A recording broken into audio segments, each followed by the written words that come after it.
Le Real Madrid crie au scandale après sa défaite 1-0 face à l'Espagnol Barcelone. Dans l'entretemps, le FC Barcelone revient à 4 points et l'Atlético à 1 point, mais les merengues restent en tête de la Liga. De l'autre côté, en Angleterre, la descente aux enfers continue pour Pep Guardiola et Manchester City.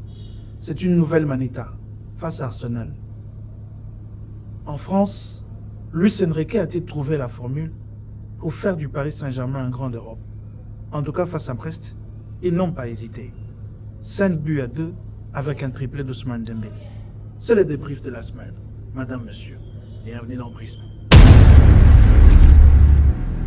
Bonjour Nathan. Bonjour Raymond, bonjour à tout le monde. Je t'espère mis en ton temps. J'espère que tu as passé, tu t'es délecté devant ce week-end.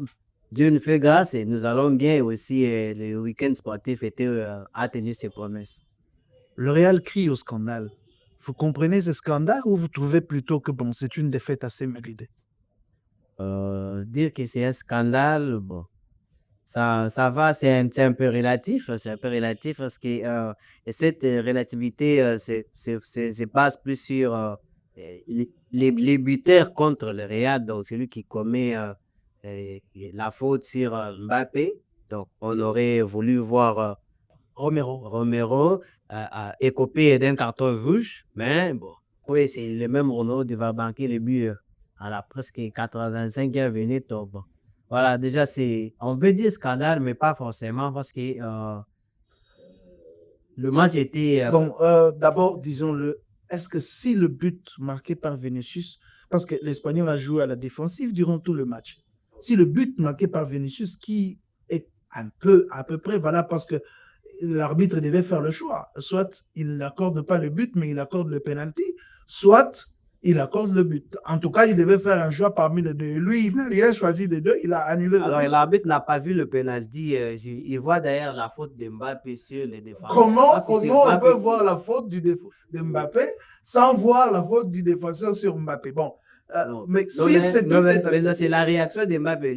Les défenseurs ils disent aller pour jouer le marquage. Le défenseur, là, il y a une image où le défenseur serre Mbappé dans ses bras et Mbappé cherche à s'en débarrasser. Non, mais ça ne débarrasse pas comme ça. Alors, si on veut siffler la faute, on siffle la première. Pas la deuxième. On siffle la réaction aussi. En matière de sanctions, on siffle la réaction. Tu sais quoi? Oui. Quand Mbappé a fait ce geste, je me suis dit, oh mon Dieu, si c'était Vinicius qui avait fait ce geste. Ça aurait encore pris plus de la peur. Mais on aurait dit c'est discipliné. Protégé par le médias. Les médias auraient dit, voilà, Vinicius, son indiscipline a coûté un but au Real. Là, on en fait pas cas. Mais sinon, moi, je vais poser la question parce qu'il y a une habitude. Je crois que ça doit être ça le problème. Le Real Madrid, chaque fois qu'on désigne un arbitre pour son match, sur Real Madrid, on fait une compilation des erreurs de cet arbitre lors des matchs du Real Madrid. C'est pareil même pour les autres équipes. Non, le Barça aussi a créé au scandale hier. Non. Bon, moi, la question, c'est on diffuse. Est-ce que la diffusion de ces vidéos contre les arbitres qui vont arbitrer leur match n'est-elle pas en train de jouer en défaveur? Cette pression qui est mise sur les arbitres, est-ce qu'elle n'est pas en train de jouer en défaveur du Real avec ces erreurs d'arbitrage qui sont certes manifestes, même si ça reste relatif, bien sûr? Moi, j'ai vu quelqu'un qui me faisait rire sur Facebook qui disait que carrément les arbitres en Espagne, ils jouent leur championnat parce que à un certain moment, on pensait que c'est Barcelone qui était défavorisé au profit du Real. À un certain moment, de Barcelone, tu pensais que non, c'est Barcelone, non, c'est Real qui était défavorisé au profit de Barça. Mais pour ce week-end, ils ont compris que ce n'est ni le Real, ni le Barça. Parce que vous imaginez, dans le match de Barça, Alaves a commis plus de 20 fautes. Plus de 20, mais ils n'ont écopé que 2 cartons jaunes.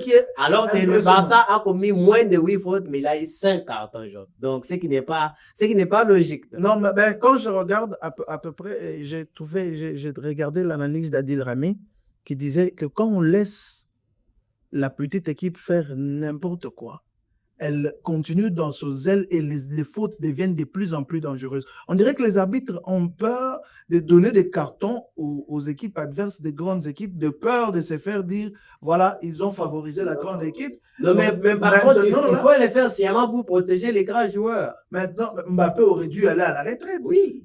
C'est une faute qui peut carrément arrêter la carrière d'un joueur. Il faut protéger les joueurs. Donc. C'est ahurissant, je ne comprends pas ce que les arbitres font en Espagne. Mais sinon, l'Atlético a gagné 2-0. Le Barça a gagné. Ils reviennent donc, ils se rapprochent donc du Real Madrid. Et le samedi prochain, 22h, à 20h temps universel, l'Atlético rencontre le Real Madrid. Les derby madrilènes. Est-ce qu'on peut dire que si les Real ne gagnent pas ce match, le championnat est complètement relancé? Bon, déjà, à l'instant, à ces instants précis, les championnats peuvent se relancer parce que déjà, avec les cas des 4 points du troisième, déjà, ça met dans de très bonnes conditions celui qui est deuxième. Mais déjà, si, comme ils jouent eux deux, le premier contre le deuxième, déjà, tout faux pas du Real, ça remet Barcelone plus la situation. À moins de 3 points. Oui. Donc, si le Real ne gagne pas, le Barça revient à moins de 3 points. Donc, à la portée du Real, et le Barça aura son destin à main. Quand on sait que cette saison, le Real prend des dérouillés devant les Barça, on a peur. Et avant de quitter l'Espagne, Rudiger s'est blessé. Comme pour dire qu'à l'heure actuelle, le Real Madrid n'a aucun défenseur central. Aucun défenseur central. On peut même aller loin, il n'a aucun défenseur, sauf les 2 arrières gauche qui sont entre guillemets arrière. Donc, le Real n'a pas de défenseur. Et je lisais dans la presse aujourd'hui, Carlo Ancelotti pense faire jouer Tchouaméni et Alaba. Toujours pas de Raúl Asensio. Et pourtant, Raúl Asensio est meilleur que les deux. Qu'est-ce qui se passe avec Carlo? Carlo, bon, le vieux, on le respecte, mais je pense que c'est rien derrière qui parte, comme il a déjà annoncé qu'il va partir. Comme ça, on va avoir un nouveau entraîneur qui a une nouvelle vision, une nouvelle philosophie. Parce que je ne comprends pas, tous les autres entraîneurs, actuellement, ils font confiance aux pépites, ils font confiance aux jeunes. Raúl Asensio, il n'est pas seulement jeune, il est robuste, il est rapide, il est un peu intelligent, ses placements sont bons. Bref, il est bon comme défenseur central, mais n'est pas bénéficié beaucoup plus de temps de jeu au Real Madrid à cause de... Bon, peut-être que pendant les séances des entraînements, il ne sait... Non, mais on le voit en match. Est-ce que vous pouvez comparer Tchouaméni à Raúl Asensio? Il n'y a pas photo. Il n'y a pas photo. Véritablement, il n'y a pas photo. Donc, Carlo Ancelotti, et quand je m'imagine qu'ils vont faire face à Haaland, Savinho et à d'autres. À Londres, il faut quelqu'un qui a de la niaque qui lui rentre dedans. Oui. Qui va lui rentrer dedans quand là-bas qui a un genou en vrac et Tchouaméni qui n'est carrément pas une défense, qui s'est fait bouffer par des joueurs de l'Espagnol Barcelone. Imaginez si les joueurs de l'Espagnol lui font ça. Imaginez alors. Incroyable. Bon, espérons qu'il va trouver une formule. On se rend en Angleterre. Liverpool a gagné. Liverpool, c'est... Le championnat, le titre de champion leur tend les bras. Liverpool a gagné, mais je ne suis pas d'accord avec le penalty transformé par le Salah. Je sais qu'il n'y est pour rien, c'est le choix de l'arbitre, mais... Finalement, enlevons la VAR. Alors, parce que Gakpo, c'est de lui-même. C'est son pied droit qui va arrêter son pied gauche. Je n'ai pas vu là où les défenseurs l'a touché, mais l'arbitre a sifflé le penalty. Même après vérification à la VAR, vérification beaucoup de minutes consommées, le penalty confirmé. Finalement, ça revient à l'interprétation de l'arbitre. Avant la VAR, c'est l'arbitre qui interprétait. Après la VAR, c'est l'arbitre qui interprète. Alors, moi, je vois pas. Je comprends pourquoi Sepp Blatter disait à l'époque que la VAR n'arrangerait rien, elle ne changerait rien. Finalement, elle ne change absolument rien. Les mêmes problèmes qui étaient décriés avant la VAR sont décriés après la VAR, même si, bon, au niveau des hors-jeux, quand même, ça semble aller, même si les hors-jeux sont devenus assez ridicules. Assez ridicules. Certains sont même trafiqués par la VAR. Parce que vous voyez les pieds des joueurs qui sont rallongés, tout ça. Il y a même des chaussures qu'on va dessiner sur certains joueurs. Pep Guardiola est-il devenu has-been?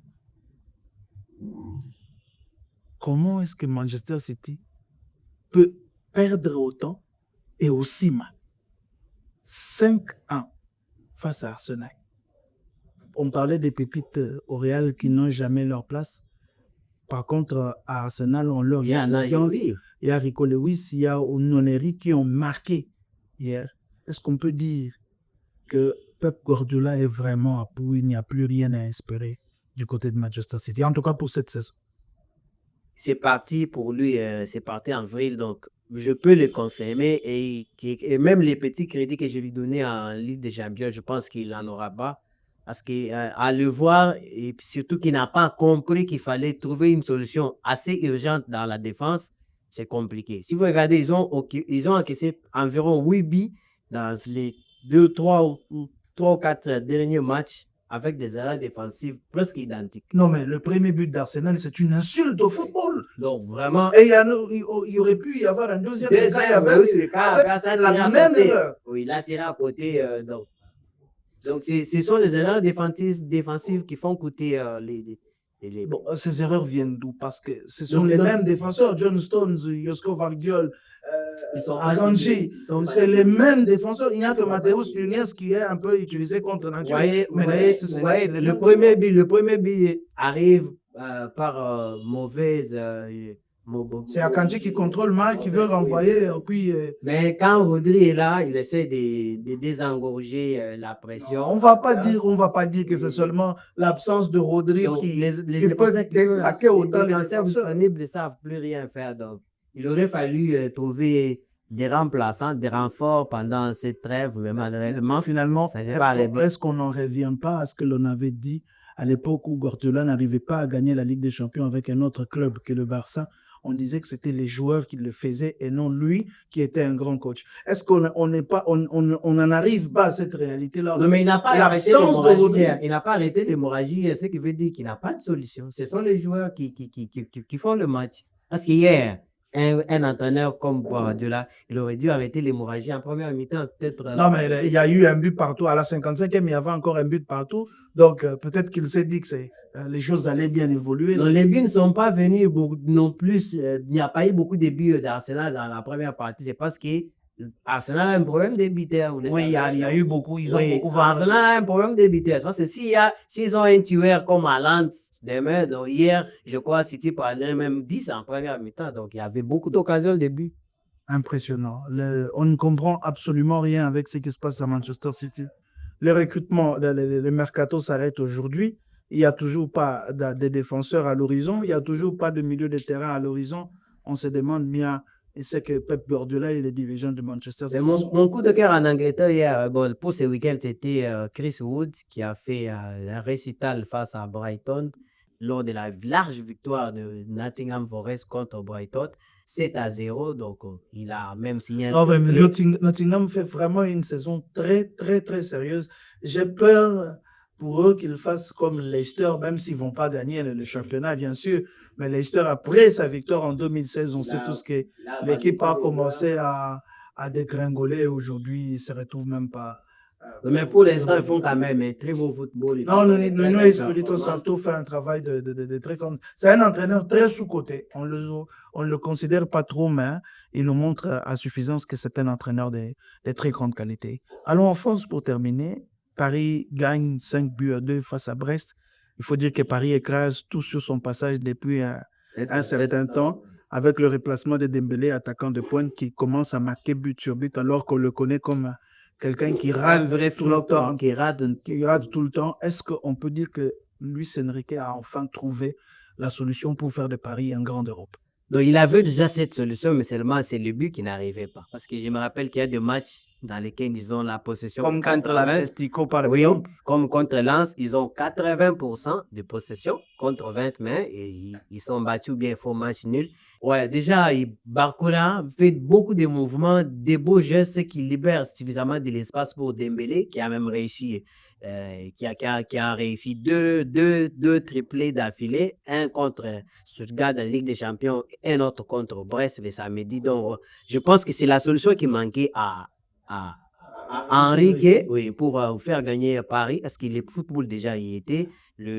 La possession aussi, il y avait quelques actions assez collectives qui prouvaient qu'il avait vraiment mis du travail. En tout cas, les gens qui ne comprenaient pas le travail qu'était en train d'accomplir Luis Enrique ont commencé à lui donner raison parce que maintenant, Paris a pris une autre dimension. Battre Manchester City en revenant au score, même si c'est un Manchester City malade. Mais mon ami ici m'a dit, on n'écrira pas sur les papiers que Manchester City était malade.